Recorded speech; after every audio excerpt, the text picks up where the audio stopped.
So here's the great thing. Reese posted this, which is, our pleasure to be able to host it. But part of hosting it means they have to give time to me to talk. And so I was angsting about what will I say when I get up here. And you'll notice I have no slides. That doesn't mean that I haven't thought about it, but I don't think anything I have to say is worthy of slides.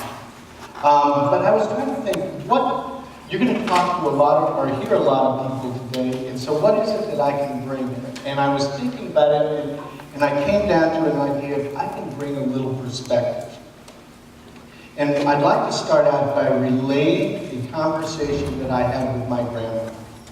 Now, my grandmother, who is no longer with us, was talking to me, and she said, I've lived in an incredible time.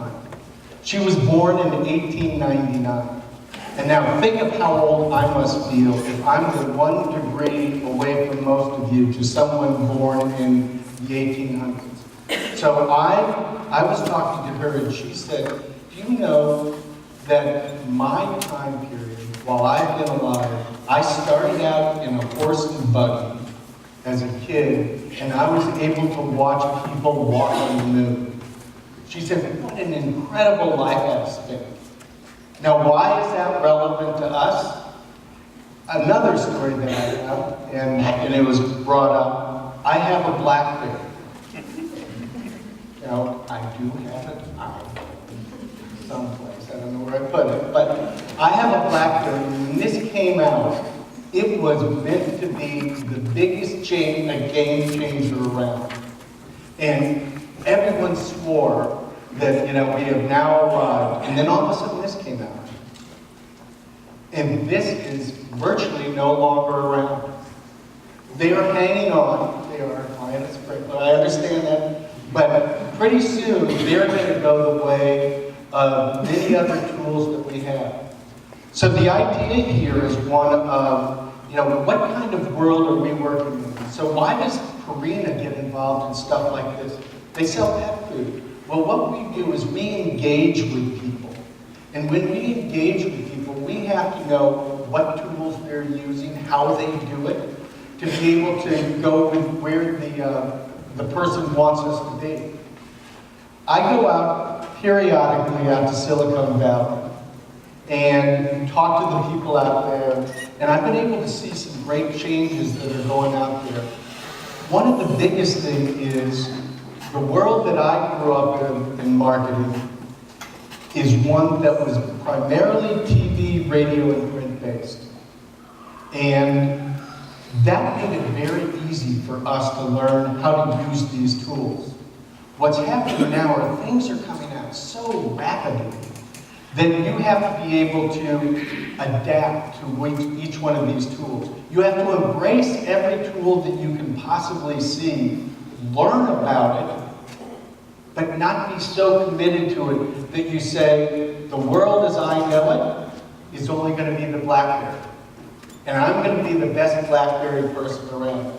It is all about testing, learning, adapting, changing, understanding, and continuing the cycle. And I'm sure you've all heard about that in all your dialogues, but it's really important, and that's what we try to do at Purina. We try to look at our spending in the idea of 70, 20, 10. We keep 70% of our spending in those things that we know are tried and true, historical. We do a lot of TV. TV is not dead. How people look at video is changing dramatically. But the idea of TV, of seeing something screen through and us doing some kind of advertising is not dead. We might not have a 30-second. We might have native advertising. We might do a lot of different things. But those videos are still alive. So we do a lot of stuff within that 70%, TV, radio, print. And then we had the 20%. Those are the things that 5 years ago we were looking at and saying, that's a crazy idea. That just might work. Now we look at maybe 20 of those things at a given time and only 1 or 2 really hit. But those are the ones that we move and say, that's where the consumer is right now, and that's what we want to try to do. We want to try to have the tried and true and the new, and then we're constantly looking for that 10%. I was talking to people that we have on the ground out in Silicon Valley, and I say, how many people do you talk to, in a given year to try to bring these new, the startups to 500 at minimum? So just think about it. It's as bad as a new product introduction. When we introduce a new product, it has about a 10%, and I'm fudging it, making it look like we're smarter, 10% chance of winning. Startups are constantly trying to start up, they're constantly trying to find people like us to use them to try to figure out how to make them adjust into talking to the consumer. At Purina, we spend about 30% of our budget now in the digital space. People have said, how did you get that much? Because a lot of people are a lot lower. And we have some brands that are 100%.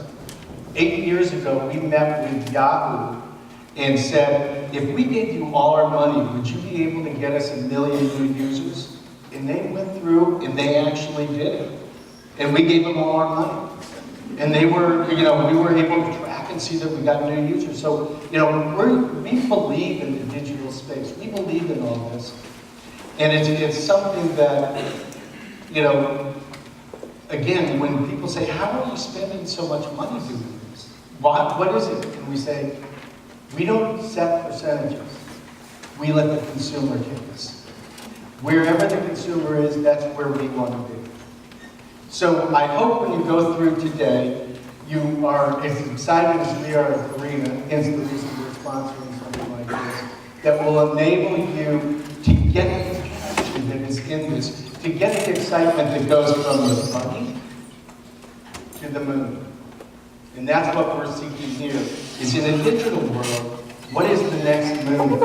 What can we do, and how do we bring all of ourselves along with it? So good luck, have a good time.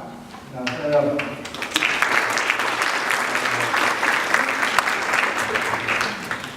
Okay, so thank you very much, Michael. I think what Michael represents is the kind of executive that many people would be envious to have. So, and I think what Michael talked about is reflective of what many people in the room believe. So I want to start off with a little bit just to frame the day of why we structured it, why we've asked the people to speak whom we have asked. Sort of walk through sort of a couple steps to make sure that we're all on the same page.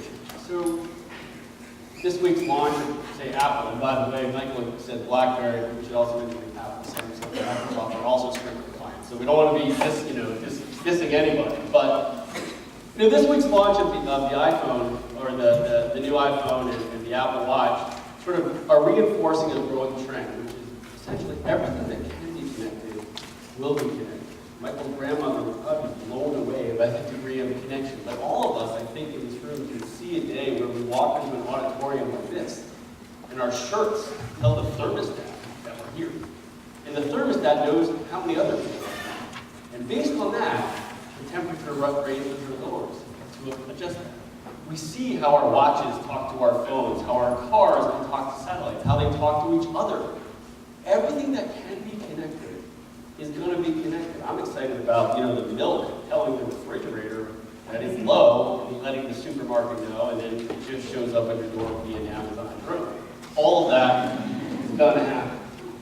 And as things become more and more connected, more information is shared, right? Not just with your friends and kind of like, here's what I'm having for dinner on Instagram kind of stuff, but more valuable information. We have clients who are having real life-saving stuff where diabetics are having their information shared with doctors. That's real valuable share. And all that information is being used to crowdsource better solutions and really make better improvement. We were talking the other day with the city of New York, and they're retrograding telephone poles to share information about locations of fires so that the fire department can respond faster and save lives. So as information is shared, as things become connected, more information is shared. And as this information explosion happens, all of us, all of you, have more options and more influence, right? You can go in and check in on Swarm/Foursquare, Facebook, whatever it is. And you say, oh, now, here are the restaurants that I like. Here are restaurants that I might like based on people I know. Here are the ratings that those people have given. That voice of the customer, that's really what Michael was talking about. It's probably this 30% budget that he spends on digital. You gotta jack that up, Michael, but we'll talk later. You know, all of that is a reflection that we want to hear the voice of the customer and respond to that. And now that the customer has options, they can quickly learn maybe there's a really boutique brand of pet food that I would buy. Then they would decide it's silly because they would never do that, but at least they know that people aren't talking about it. Think about, small toothpaste companies that all of a sudden become global sensations. We've seen it happen. All of these things happen because customers have more options and more influence. So what happens? The power dynamic in an era where we have, 3 television networks, and I know some of the younger people in the audience might not believe that era ever occurred, but it did.